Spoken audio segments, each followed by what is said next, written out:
Imagine uma Bíblia nas mãos de um camponês, não um padre, não um bispo, não um doutor da igreja, mas um homem comum, de mãos calejadas e coração sedento, lendo as palavras de Jesus no seu próprio idioma, pela primeira vez na sua vida. Imagine que esse momento, aparentemente simples, foi considerado tão perigoso pelos poderosos de sua época que um homem dedicou toda a sua vida, todo o seu talento e finalmente o próprio sangue para torná-lo possível. Esse homem existiu. Seu nome era William Tyndale, e o que ele fez transformou para sempre não apenas o cristianismo, mas a própria língua inglesa e a história da civilização ocidental. Antes de mergulharmos nessa história extraordinária, eu quero te fazer um convite. Se você aprecia conteúdo que vai fundo na teologia, na história e nos grandes personagens da fé cristã, se inscreva agora mesmo no canal Debate Teológico. Clica no sininho para não perder nenhum episódio. E se este vídeo te impactar, e tenho certeza de que vai, deixe o seu like. Porque isso ajuda imensamente a levar esse conteúdo a mais pessoas que também precisam conhecer essas histórias. Compartilhe com alguém que você sabe que vai amar esse tipo de debate. Vamos juntos? Agora, vamos à história de William Tyndale. Era o início do século XVI, a Europa estava no limiar de uma das maiores transformações da história humana. A imprensa de Gutenberg havia sido inventada algumas décadas antes, e pela primeira vez na história, ideias podiam se multiplicar com uma velocidade que nenhuma censura conseguia acompanhar. Mas havia um problema fundamental. A Bíblia, o livro mais importante do mundo cristão, continuava aprisionada numa língua que o povo comum não entendia. O latim era o idioma dos clérigos, dos acadêmicos, dos poderosos. Um camponês inglês que quisesse ouvir a palavra de Deus dependia inteiramente de um padre para interpretá-la. E muitas vezes esse padre interpretava conforme convinha à instituição, e não conforme o texto original. Era nesse contexto que nasceu, por volta de 1494, numa região rural da Inglaterra chamada Gloucestershire, uma criança que um dia desafiaria reis, papas e toda a estrutura de poder eclesiástica de sua época. William Tyndale, um nome que, para a maioria das pessoas hoje, é desconhecido, mas que merecia estar em qualquer lista dos personagens mais influentes da história do mundo ocidental. Desde muito jovem, Tyndale demonstrou uma inteligência fora do comum. Entrou na Universidade de Oxford aos 12 anos, o que para a época era perfeitamente normal entre os mais talentosos. Estudou artes, gramática, lógica, retórica. Depois se transferiu para Cambridge, onde mergulhou no estudo do grego, do hebraico e dos textos bíblicos originais. Foi em Cambridge que algo começou a arder dentro dele, porque ao ler as escrituras nos idiomas originais, grego e hebraico, ele se deparou com textos que soavam completamente diferentes das traduções latinas que a igreja usava. Palavras foram trocadas, nuances foram perdidas, e em alguns casos, passagens inteiras pareciam ter sido traduzidas de forma a favorecer a estrutura de poder da Igreja Católica. Um exemplo claro era a palavra grega eclesia, que nos textos originais significa simplesmente assembleia ou congregação de crentes. A Vulgata Latina a traduzia como eclesia, que carregava toda a conotação da instituição hierárquica romana. Outra palavra, metanoia, que significa uma transformação profunda do coração e da mente, foi traduzida como penitência, implicando um ritual externo administrado pelo clero. Para Tyndale, isso não era apenas um problema acadêmico, era uma questão de vida ou morte espiritual para milhões de pessoas. Havia também em Cambridge o eco de um nome que circulava em sussurros nas tavernas e nas bibliotecas. Martinho Lutero, que na Alemanha havia fixado suas 95 teses e estava sacudindo o mundo cristão com uma pergunta simples e devastadora: o que a Bíblia realmente diz? Tyndale leu Lutero, e reconheceu no reformador alemão um espírito semelhante ao seu, mas seu chamado era diferente. Enquanto Lutero reformava a teologia, Tyndale queria democratizar a escritura, queria colocar a Bíblia nas mãos de qualquer pessoa que pudesse ler. Depois de Cambridge, Tyndale trabalhou como tutor numa família nobre em Gloucestershire, e foi nesse período que sua visão se cristalizou de forma definitiva. Conta a tradição que, num debate acalorado com um clérigo local, esse padre afirmou com arrogância que era melhor obedecer ao Papa do que à Bíblia. Tyndale respondeu com palavras que se tornariam lendárias. Se Deus me der vida, dentro de poucos anos farei com que qualquer menino que guia o arado conheça mais as Escrituras do que você. Não era arrogância, era uma declaração de missão. Era o momento em que William Tyndale entendeu para que havia nascido. Com essa convicção, ele partiu para Londres em 1523, com o objetivo de obter o apoio do bispo de Londres, Cuthbert Tunstall, para seu projeto de tradução da Bíblia para o inglês. O bispo era reconhecidamente culto e até havia correspondido com Erasmo de Roterdã. Tyndale acreditava ter encontrado um aliado. Mas ele estava profundamente enganado. Tunstall não apenas recusou o apoio, fez questão de deixar claro que um projeto como esse era perigoso, era herético, era inaceitável. Traduzir a Bíblia para o inglês comum violaria séculos de tradição eclesiástica e entregaria a palavra sagrada a mentes que, na visão da hierarquia, não estavam preparadas para recebê-la sem a mediação do clero. Tyndale saiu da reunião com o coração pesado, mas a convicção intacta. Se a Inglaterra não queria sua tradução, ele a faria em outro lugar. E assim, em 1524, William Tyndale deixou a Inglaterra para nunca mais voltar. Ele foi para a Alemanha, primeiro para Hamburgo, depois para Colônia, depois para Worms, vivendo como fugitivo, mudando de cidade em cidade, sempre um passo à frente dos agentes do rei Henrique VIII e dos inquisidores eclesiásticos que o caçavam. Mas enquanto fugia, ele traduzia. Em Worms, em 1526, William Tyndale completou a primeira tradução do Novo Testamento para o inglês a partir do grego original, não de uma tradução latina, não de uma versão de segunda mão, mas diretamente dos manuscritos gregos, com todo o rigor acadêmico que sua formação em Oxford e Cambridge lhe havia dado. 6.000 cópias foram impressas e contrabandeadas para a Inglaterra escondidas em fardos de pano, em barris de farinha, em caixas de mercadorias. Os comerciantes que as transportavam arriscavam a própria vida, os leitores que as compravam também. O rei Henrique VIII ordenou que todos os exemplares fossem confiscados e queimados. O bispo Tunstall chegou a comprar cópias no mercado aberto, especificamente para destruí-las em cerimônias públicas, sem saber que o dinheiro que pagava estava sendo usado por Tyndale para financiar novas edições ainda melhores. E quanto mais queimavam, mais cópias apareciam. A palavra de Deus, uma vez solta em língua inglesa, não havia como prender de volta. Mas Tyndale não parou no Novo Testamento, ele avançou para o Antigo Testamento, aprendendo hebraico em condições que a maioria dos acadêmicos de hoje consideraria impossíveis, sem biblioteca fixa, sem estabilidade, sem segurança, sempre com a ameaça de prisão pairando sobre sua cabeça. Ele traduziu o Pentateuco, os 5 primeiros livros da Bíblia, e publicou em 1530. Depois continuou traduzindo Josué, Juízes, Samuel, Reis, Crônicas, Neemias e Esdras, um trabalho titânico de precisão, devoção e coragem.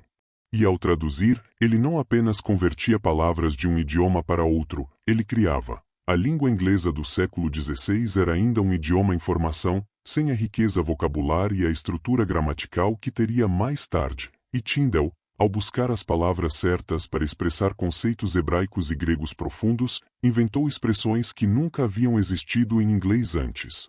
Let there be light. The powers that be. The salt of the earth. Amen after his own heart. Filthy lucre. Gave up the ghost. The signs of the times. Dezenas de frases que hoje fazem parte do cotidiano da língua inglesa, que aparecem na literatura, no cinema, nas conversas comuns, foram cunhadas por William Tyndale ao traduzir a Bíblia. Estudiosos estimam que cerca de 80% do texto da famosa Bíblia Rei Jaime, publicada em 1611 e que se tornaria o texto bíblico mais influente da história, é diretamente baseado na tradução de Tyndale, 80%, de um homem que foi queimado como herético. Enquanto traduzia e publicava, Tyndale também escrevia, produziu obras teológicas importantes, respondendo aos ataques de seus adversários com argumentos bíblicos cuidadosos e uma prosa cristalina. Um de seus adversários mais ferozes era ninguém menos que Tomás Moros, o famoso humanista e estadista inglês, canonizado pela Igreja Católica como São Tomás Moros. Moros escreveu extensamente contra Tyndale, acusando-o de heresia e chamando sua tradução de corrupta e perigosa. Tyndale respondeu com calma, com lógica e com a Escritura. Havia também a questão do divórcio do rei Henrique VIII. Quando Henrique queria anular seu casamento com Catarina de Aragão e a Igreja recusava, Tyndale escreveu a obediência do cristão, defendendo a autoridade do rei em matérias civis. Paradoxalmente, esse texto agradou temporariamente ao rei que o perseguia. Mas Tyndale era demasiadamente honesto para permanecer em favor por muito tempo, e quando o rei buscou a aprovação teológica de seu divórcio, Tyndale recusou publicamente. Concordar. Era um homem que não conseguia ser conveniente quando a verdade exigia o contrário. A caçada Tyndale durou mais de uma década. Ele viveu em Antuérpia, na atual Bélgica, por alguns anos, onde havia uma comunidade de mercadores ingleses que o abrigavam e protegiam. Era relativamente seguro ali, pois a cidade estava sob jurisdição imperial e não inglesa. Mas em 1535, aconteceu a traição. Um jovem chamado Henry Phillips, de família nobre inglesa e aparentemente arruinado financeiramente, aproximou-se de Tyndale em Antuérpia com afabilidade e charme. Passou semanas cultivando sua amizade, ganhando sua confiança, sendo recebido em sua casa, e então, numa noite de maio de 1535, conduziu Tyndale a uma rua escura da cidade onde soldados imperiais o esperavam. Tyndale foi preso. Quem pagou Phillips para fazer isso nunca foi definitivamente provado. Alguns historiadores apontam para o rei Henrique VIII, outros para interesses eclesiásticos, mas o resultado foi o mesmo. William Tyndale foi levado ao castelo de Vilvoorde, a alguns quilômetros de Bruxelas, e ali permaneceu preso por 15 meses. Durante esses 15 meses de prisão, Tyndale continuou trabalhando, pediu ao responsável da prisão que lhe enviassem seus manuscritos para que pudesse continuar traduzindo, pediu também uma roupa mais quente para suportar o frio, e pediu uma lamparina para poder ler à noite. Uma carta sobreviveu, escrita por Tyndale ao governador do castelo durante esse período. É um dos documentos mais comoventes da história cristã. Nela ele não reclama de injustiça, não implora por liberdade, não lamenta seu destino. Ele pede apenas ferramentas para continuar servindo a Deus no tempo que lhe restava. Amigos e apoiadores tentaram negociar sua libertação. Thomas Cromwell, o poderoso ministro de Henrique VIII, foi instado a intervir, mas a pressão eclesiástica era forte demais. O processo de heresia seguiu seu curso implacável. Em agosto de 1536, William Tyndale foi formalmente condenado por heresia. As acusações incluíam sua tradução da Bíblia, seus escritos teológicos e sua rejeição de várias doutrinas católicas, incluindo o purgatório, a missa como sacrifício e o celibato obrigatório do clero.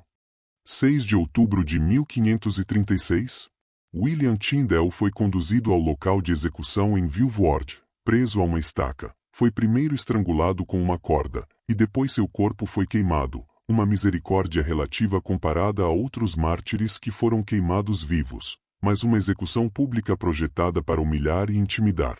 Antes de morrer, segundo relatos históricos, Tyndale gritou em voz alta uma oração final. Senhor, abre os olhos do rei da Inglaterra. Não era amargura, não era desespero. Era uma oração genuína pelo homem cujos agentes o haviam perseguido por anos, uma oração que, com ironia extraordinária, seria respondida de maneira impressionante. Porque menos de um ano depois da morte de Tyndale, o próprio Henrique VIII autorizou que uma Bíblia em inglês fosse colocada em cada igreja da Inglaterra. A chamada Bíblia de Mateus, publicada em 1537, era em grande parte a própria tradução de Tyndale, com alguns ajustes. O homem que havia sido queimado por traduzir a Bíblia para o inglês teve sua tradução oficialmente adotada pelo reino que o havia condenado à morte. A oração havia sido respondida. Mas o legado de William Tyndale vai muito além de uma ironia histórica. Ele foi um dos primeiros a articular de forma clara o princípio que se tornaria o coração da Reforma Protestante, que todo crente tem o direito e a responsabilidade de ler as Escrituras por si mesmo, que a Bíblia não é propriedade da Igreja, mas dom de Deus a toda a humanidade, que a autoridade da palavra escrita supera a autoridade de qualquer instituição humana, por mais antiga ou poderosa que seja. Esse princípio, que hoje parece óbvio para qualquer cristão evangélico, era em seu tempo uma bomba que explodia nos alicerces de um sistema de poder construído ao longo de séculos. E Tyndale pagou por ele com tudo que tinha. Mas há algo ainda mais profundo na história de Tyndale que merece nossa atenção. Ele não era apenas um acadêmico movido por princípios intelectuais. Era um homem de fé genuína, que acreditava com todo o coração que a salvação vinha pela graça de Deus, recebida pela fé, como ensinava Paulo na carta aos Romanos, que qualquer pessoa, independente de educação, posição social ou acesso a sacramentos, podia encontrar Deus diretamente nas páginas da Escritura. Essa convicção era o motor de tudo, não ambição acadêmica, não desejo de fama, não rebeldia por rebeldia, mas o amor ardente pela alma do menino que guia o arado, que merecia conhecer o mesmo Deus que Tyndale conhecia. O que a história de William Tyndale tem a dizer para nós hoje? Em primeiro lugar, ela nos lembra do preço da palavra de Deus. Quando você abre sua Bíblia hoje, em português, no seu celular ou numa edição impressa de qualidade, você está colhendo uma herança que custou sangue, homens e mulheres morreram para que você tivesse acesso direto à Escritura no seu próprio idioma. Isso não deveria ser tomado como garantido nunca. Em segundo lugar, ela nos ensina sobre a tenacidade da missão. Tyndale passou mais de 12 anos como fugitivo, mudou de cidade inúmeras vezes, viveu em pobreza, foi traído por alguém em quem confiava, passou 15 meses numa prisão fria, e em nenhum momento abandonou o trabalho, porque entendia que o trabalho era maior do que sua própria vida. Há algo profundamente desafiador nessa história para uma época como a nossa, em que frequentemente abandonamos propósitos importantes ao primeiro obstáculo sério. Tyndale nos pergunta: o que você está disposto a sustentar quando fica difícil? Em terceiro lugar, ela nos confronta com a questão da coragem intelectual. Tyndale era um gênio linguístico, com domínio de inglês, latim, grego, hebraico, francês, italiano, espanhol e alemão. Poderia ter usado esse talento em carreiras muito mais seguras e confortáveis, mas escolheu colocá-lo a serviço de uma causa que sabia ser perigosa. O talento que Deus nos dá não é para nosso conforto pessoal, é para ser gasto em algo maior do que nós mesmos. E em quarto lugar, a história de Tyndale nos desafia a pensar sobre o acesso à palavra. Vivemos num tempo em que há mais Bíblias disponíveis do que em qualquer outro momento da história, em papel, digital, em áudio, em dezenas de traduções, e paradoxalmente, há um analfabetismo bíblico crescente mesmo entre cristãos. Tyndale morreu para que você pudesse ler. A pergunta é: você lê? Há uma dimensão da história de Tyndale que raramente é contada, e que merece ser mencionada. Mesmo enquanto era perseguido, mesmo enquanto vivia como fugitivo sem pátria nem lar fixo, William Tyndale manteve uma característica que todos que o conheceram descreveram de forma consistente: uma serenidade, uma gentileza, uma ausência total de amargura em relação àqueles que o perseguiam. Seus contemporâneos, mesmo entre aqueles que discordavam de suas posições teológicas, descreviam-no como um homem de caráter extraordinário, simples nos hábitos, generoso com os pobres, paciente nas controvérsias, gentil nas relações pessoais. Não havia contradição entre o que pregava e como vivia. Isso é significativo, porque é fácil ser um mártir no sentido dramático, mas é muito mais raro ser um santo no sentido cotidiano. É fácil morrer por uma causa num único momento de heroísmo, mas muito mais difícil viver por ela com integridade ao longo de décadas de pressão, fugitividade e sofrimento. Tyndale fez os dois. A oração de Tyndale na fogueira, Senhor, abre os olhos do rei da Inglaterra, foi respondida de formas que ele jamais poderia ter imaginado. Henrique VIII autorizou a Bíblia em inglês. Depois vieram as reformas de Eduardo VI, a breve e sangrenta reação de Maria Tudor, que ficou conhecida como Maria a Sanguinária exatamente por suas perseguições aos protestantes, e finalmente o reinado de Isabel I, que consolidou a reforma na Inglaterra de forma definitiva. E em 1611, o rei Jaime I encomendou a tradução bíblica que levaria seu nome. 47 estudiosos trabalharam durante anos nessa empreitada, e ao final, como já mencionamos, cerca de 80% do texto que produziram era simplesmente a obra de um homem morto 75 anos antes, queimado como herético.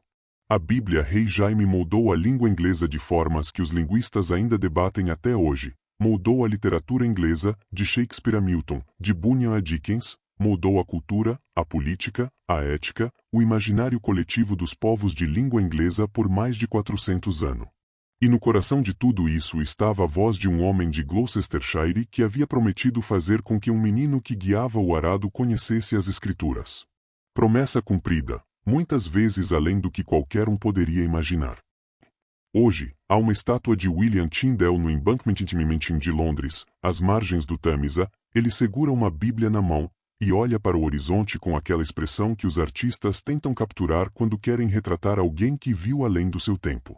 Na Universidade de Oxford, onde estudou, seu nome é lembrado como um dos mais brilhantes alunos que a instituição já formou. Há museus dedicados à sua memória na Inglaterra e na Bélgica.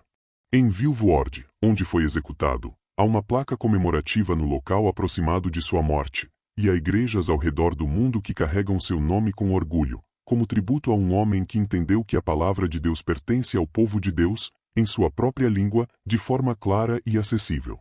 Mas o maior monumento a William Tyndale não é de pedra nem de bronze. É cada vez que alguém abre uma Bíblia e a lê com seus próprios olhos. Cada vez que um crente comum, sem diploma em teologia, sem conhecimento de latim, encontra Jesus nas páginas da Escritura e tem sua vida transformada. Isso é o legado de Tyndale, e é um legado que vive. William Tyndale foi estrangulado e queimado em outubro de 1536, tinha aproximadamente 42 anos, morreu longe de sua terra natal, traído por um amigo falso, condenado por um tribunal injusto. Mas morreu com a consciência limpa de quem havia gastado sua vida na coisa certa, de quem havia colocado o talento de Deus a serviço do povo de Deus, de quem havia acreditado, com uma convicção que nenhuma perseguição conseguiu abalar, que a palavra de Deus tem poder suficiente para transformar qualquer coração, desde que chegue a esse coração em língua que ele possa entender. Nós somos herdeiros desse legado. Cada tradução da Bíblia que lemos, cada acesso direto à Escritura que temos, cada direito de interpretá-la por nós mesmos sem a mediação obrigatória de uma hierarquia institucional, tudo isso tem a marca digital, por assim dizer, de William Tyndale. E a questão que ele nos deixa não é apenas histórica, é pessoal e urgente. O que você vai fazer com a palavra que custou tanto para chegar até você? E com isso chegamos ao final de mais um episódio do Debate Teológico. Mas antes de você ir, eu quero te pedir algo com toda a sinceridade. Se essa história tocou alguma coisa dentro de você, se ela acendeu em você a mesma reverência pela palavra de Deus que Tyndale tinha, não guarde isso só para você.